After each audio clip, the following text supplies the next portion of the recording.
how to combine or merge videos on the Samsung Galaxy S22, S23, S24, S25. So first, let's go back to the home screen.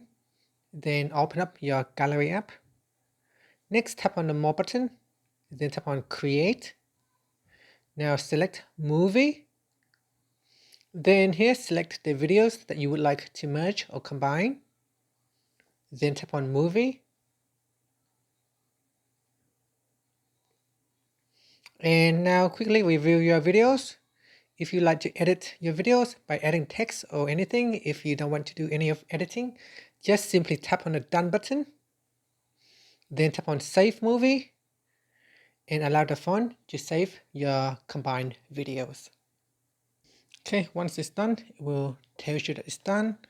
Now tap on the back key to go back to your gallery. And here you should be able to see the combined videos, which is longer than the two individual videos on the side here. And that's it. Thank you for watching this video. If you find it helpful, please like and subscribe to my channel for more videos.